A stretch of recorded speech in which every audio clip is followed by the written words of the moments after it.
Hello and welcome to the Den. My name is Eric and it is Saturday. I am filming today in Sydney, Australia, and I want to say that I originally had some video footage that I thought I took in Fiji, but it's disappeared from my camera, so I'm filming again at the beyond the last minute. Anyways, so it's Saturday, for real, legit Saturday. It's actually the end of Saturday because in Australia it's tomorrow. Here I am, and this week on Men of the Den we are talking about games. Games that we like and games that we love. So I'm here in Sydney, Australia for the Bingham Cup, which is the International Gay Rugby Tournament, and you get these awesome little water bottles when you register to be a player, and you also get these amazing little trinkets, like you get a lanyard like this. You get a lanyard with your name on it and like a QR code, and you get like an awesome little bag to put your shoes in because everybody needs extra shoe bags. And you know, it's just rugby boots. Yes, that's right. Rugby is actually a game / sport that I am a fan of through my husband, who introduced me to the game, and it's super cool. It's actually easier for me to follow than some of the other sports that I've learned about over the years. I can't really follow soccer that well. I can't really follow American football that well, but the way that you play rugby is actually very simple, and the things that happen are very, mechanical, like almost in nature. Like, if this happens, then this occurs, and it's only like 3 or 4 different things that happen on a regular repeating basis. So it's much more simple to follow, and it's just a lot of fun, and it's great for amateur sports players, which is, everybody that's here at Bingham is an amateur rugby player, and it's going to be super awesome fun times. So you're going to see more video and clips from stuff during the Bingham Cup, and next Saturday, Spencer James Spence and I will have some super extra bonus footage for you guys about all of our wild antics during our times in Sydney. So that's a sport that I like, but sports are games, but they're more bodily focused than a lot of the kinds of games that the guys have been talking about this week. So I'm going to talk about 2 or 3 different games that I personally like that are like board games, card games, and why I kind of lean towards those things than others. For me, I like things that are more social and less competitive, not because I don't like winning or losing, even though I don't like losing a lot, but I don't like games that involve like a lot of like manipulation and strategic planning, because I suck at that stuff. I'm not a manipulative, strategic thinker kind of person. That is just not something that works for me, and I feel really kind of taken advantage of during games like that. So like Risk, like I will just throw a fit, if we're playing Risk, because I don't know how to win at Risk. I suck at it.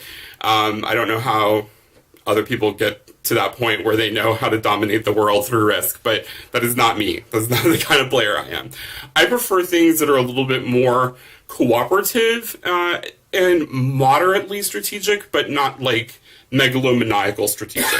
So like Settlers of Catan, which is kind of a city and village building game, and we've done a lot of different variants on Settlers of Catan. When we played that, there's a Seafarers version, there's a version called Cities and Knights, and if I find the pictures, I will share pictures from when I did an enormously huge game version of Settlers of Catan as Game of Thrones. So we called it Settlers of Westeros, and we built this enormously huge board of the island of Westeros, and it was amazingly cool, and I will show you that in some still frames.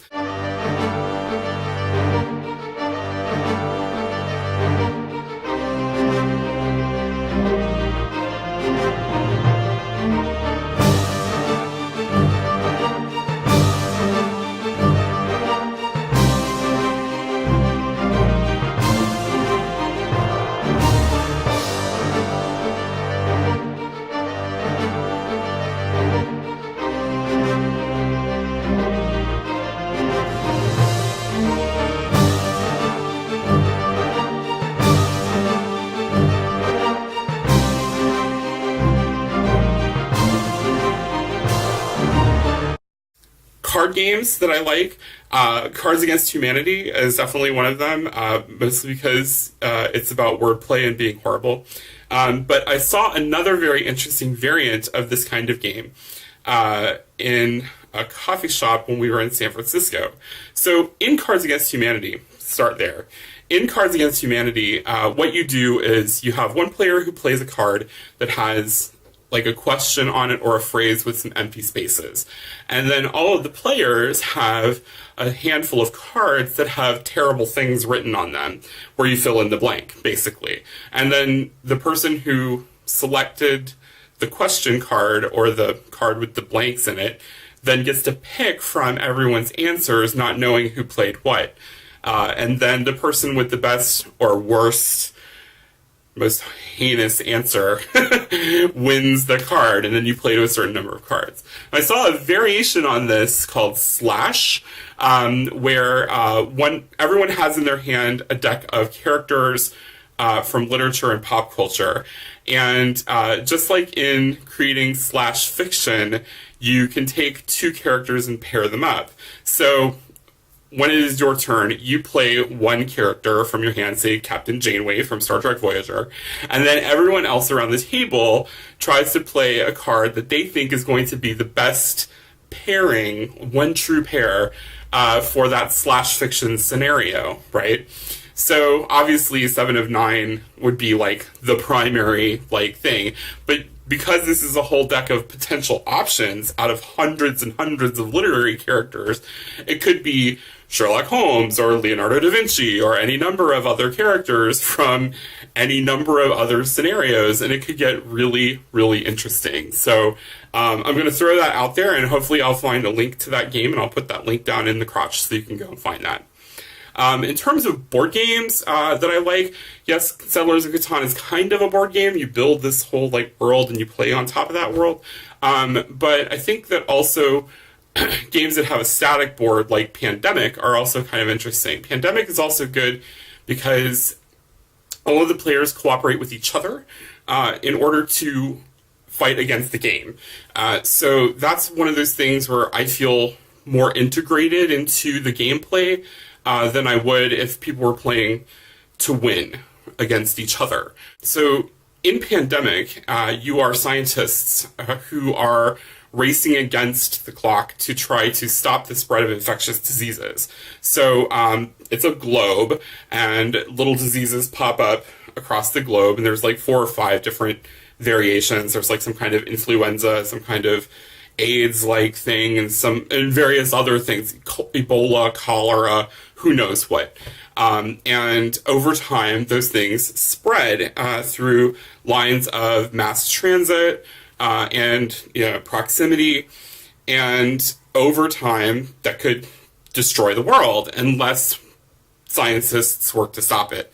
So all of you are working collectively to try to stop the spread of a disease, and I think that concept is actually really awesome, and I also think the fact that it's a cooperative gameplay experience is also super awesome. Those are some of my favorite choices, and if you liked this video, please give me a thumbs up. And if you want to see more of the games that I liked, you can go down into the crotch and see a big list of all the kinds of games that I prefer to play. So in YouTube, you just go down underneath of the video area and click on the About stuff, and there's a whole list of stuff in there.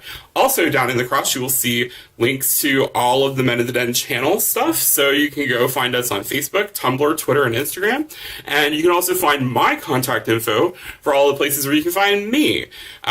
And for those of you who have been trying to friend me on Facebook, I sincerely apologize. I have a personal rule that I don't friend anybody that I've not met in real life. But Instagram has been awesome. I've been loving talking and chatting with you guys on Instagram and sharing photos with you guys. So if you really, really want to get a hold of me and chat with me on Men of the Den, hit me up on Instagram and I will be your friend. Everybody gets Instagrammed, all right? So I hope you enjoyed this video, and I will see you all next Saturday with Spencer James Spence. Cheers!